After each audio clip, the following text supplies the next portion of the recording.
One, two, three, four, yo, ada yang baru lagi nih, ya kan? Oke, di awal scene kali ini kita diperlihatkan kelanjutan yang menarik dari chapter kemarin, di mana kera hitam yang sudah merasa menang mulai menyerang, membabi buta, serta akan menghabisi Shoshu dalam sekejap mata. Namun di saat hal itu akan benar-benar terjadi, sebuah mata pun terbangun dari tidurnya, dan tebasan kera hitam pun seketika berhasil Wokong tahan. Shoshu yang alhamdulillah terselamatkan mulai senam jantung di sana. Ia mengira ia akan menjadi seorang almarhumah. Anjim, Wokong, kok bikin aing panik, sialan, ucap Shoshu si nenek tua toksik itu. Wokong yang melihat nenek tua jantungan, ia malah senyum-senyum saja dan berkata jika ia barusan sedang tidur siang. Namun kenapa setelah ia bangun tempat ini seperti tempat tawuran anak-anak, yang membuat jiwa barbarku terbangun olehnya.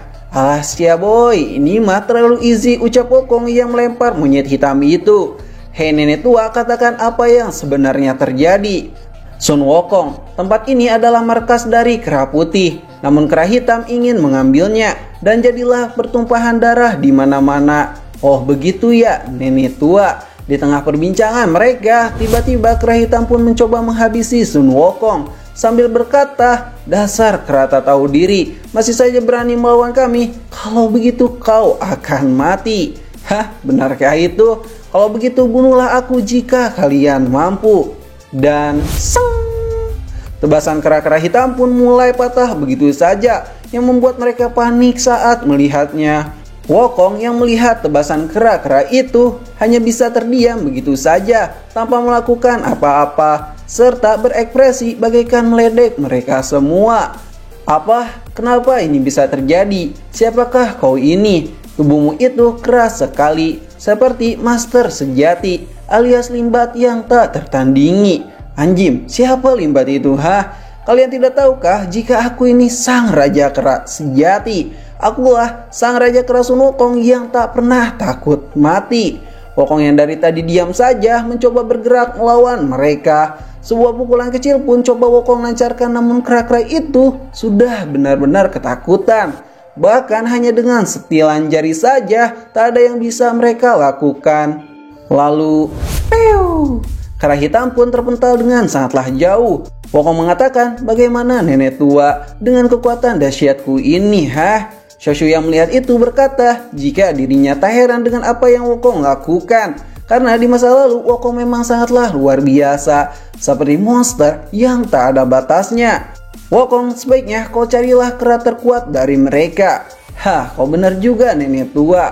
Kau tahu Wokong, semakin kuatnya dirimu, maka kau harus bisa mengendalikan kekuatan itu. Dan kau harus bisa melindungi orang-orang yang lemah di sekitarmu. Lihatlah di sekelilingmu sekarang, kera-kera putih itu sedang membutuhkan bantuanmu. Lalu Wokong pun mencoba melihat mereka semua. Ia melihat bayi-bayi kera yang sedang ketakutan di sana. Bahkan pejuang mereka sudah tumbang sepertinya. Kau benar sekali, mereka benar-benar membutuhkan bantuanku. Sementara di sisi lain, Bai Mo sang panglima kera sedang dihajar habis-habisan oleh Hajakari dengan tendangan super kerasnya itu, yang membuat Bai Mo tergeletak tak berdaya. Hajakari yang kejam mengatakan, wadaw, masih saja ingin melawan ya? Apakah kau ingin bernasib sama seperti kera tua itu? Bai Mo yang sudah tak berdaya mulai melihat kepala sang ayah yang tersisa dan mengingat kenangan indah bersamanya. Percakapan di masa lalu pun mulai Bai Mo ingat, di mana ia pernah dipuji oleh ayahnya bahwa dia adalah kera yang sangat cerdas dan juga kuat. Namun ayahnya berkata, aku saat ini sedang khawatir dengan nasib klan kera, karena aku merasa aku tak pantas menjadi pemimpin mereka. Harus ada yang bisa memimpin para kera-kera ini. Yang jelas-jelas dia harus lebih kuat dariku serta bijaksana. Masa depan klan kera putih ini harus terus berlanjut. Bai Mo, maukah kau menanggung semua beban itu di masa depan kelak? Tentu saja ayah, aku akan melakukan yang terbaik untukmu dan akan melampaui kekuatanmu. Bai Mo mengingat perjanjian bersama ayahnya. Ia pun kini mulai bangkit kembali dan tak mau mati sia-sia. Sementara kera-kera hitam yang dari tadi sangatlah barbar terus dan terus membunuh para kera putih yang tersisa. Baimo yang melihat kondisi itu mulai kebingungan dengan apa yang harus ia lakukan. Lalu ia pun kini mulai memutuskan dan membulatkan tekadnya dengan satu serangan yang ia latih selama ini. Baimo yang murka langsung bergerak dan meloncat di depan Ajakari. Rasakan kerasialan, jurus belati terbang milikku. Apa? Hanya sebuah pisau terbang. Kalau begitu aku tak akan menghindari serangan itu. Di saat belati itu terbang ke arah Ajakari, sesuatu yang aneh pun terjadi. Hah? Apa? Kemana perginya belati itu? Dan damn, tanpa sadar belati itu pun sudah ada di depan mata Ajakari, yang membuat ia kaget serta terkena serangan belati tersebut. Yes, berhasil jurus belati menghilangku mengenai tubuhnya. Dengan begini, kau tak akan bisa menghindari serangan-seranganku berikutnya. Di saat Baimo senang di dalam hatinya, tiba-tiba sesuatu yang mengerikan pun terjadi di depan matanya, di mana Ajakari sudah mulai bangkit dan menyerang Baimo kembali. Hahaha, kau menarik sekali. Ternyata kau lebih kuat dibandingkan ayahmu itu ya. Apa? Bagaimana bisa itu terjadi? Seranganmu tadi memanglah mengejutkanku. Namun sayangnya seranganmu itu tak akan bisa membuatku ketakutan. Dan damn, Ajakari yang muak pun mulai menendang muka Baimo dengan sangatlah kerasnya, yang membuat Baimo kembali terpental begitu saja. Ajakari yang gila mengatakan, memang seranganmu itu tadi melukaiku, namun itu tak ada apa-apanya, karena tubuhku dengan sangatlah mudah bisa mengatasinya. Sial, orang ini benar-benar sangatlah kuat. Ayah, maafkan aku tidak bisa mengalahkannya.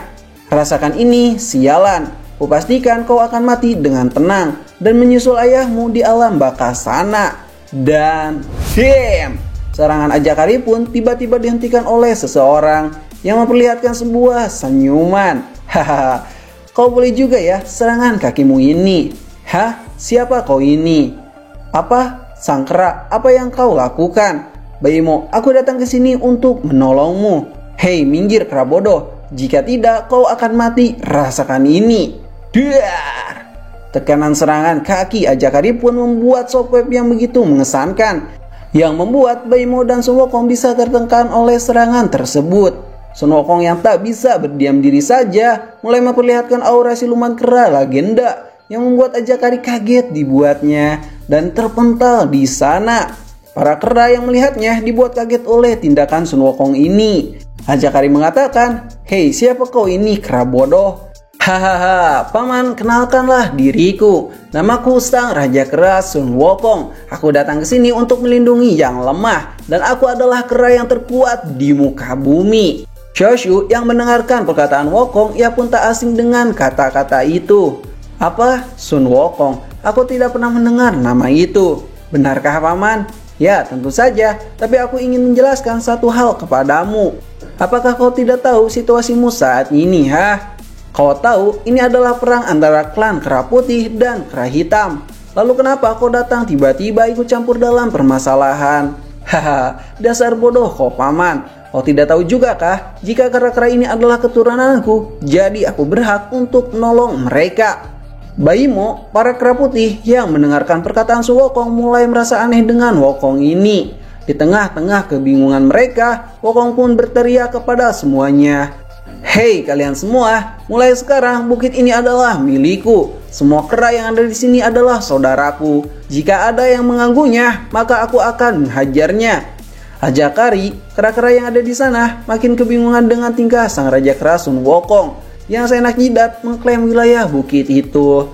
Sementara Shoshu yang lagi-lagi mendengarkan perkataan Wukong mulai mengingat perkataan Wukong di tempo dulu saat pertama kali mereka bertemu. Siluman Kyuubi yang melihat itu semua mulai tertarik dengan pertarungan mereka berdua. Sedangkan Ajakari hanya bisa tertawa-tawa saat mendengar perkataan Wukong ini. Hei kera bodoh, sebaiknya kau belajar dulu tentang apa itu klan kera. Seharusnya kau sadar juga bahwa kau bukan bagian dari mereka. Terlihat dari bulu-bulu yang kau punya. Terlebih lagi, untuk menjadi seorang raja kera, kau harus diakui oleh mereka semua dan diangkat oleh para kera-kera. Jadi sebaiknya kau pergi dari sini. Kera sialan, ucap Ajakari yang muak. Hah? Apa begitu Baimo? Tentu saja semua yang dikatakan Ajakari memang benar adanya Sun Wukong. Yang membuat Wukong kebingungan dengan itu semua. Namun di saat kebingungan itu, tiba-tiba salah satu dari kera putih berteriak jika ia setuju kalau Wukong jadi raja kera mereka, yang disusul oleh kera-kera putih lainnya yang meminta tolong kepada raja kera baru mereka. Bai Mo yang melihat kondisi aneh itu tidak bisa berkata apa-apa, hanya bisa nyimak saja. Sedangkan Sun Wukong yang mendengarkan teriakan mereka, ia pun mulai tersenyum dengan sangatlah pedenya.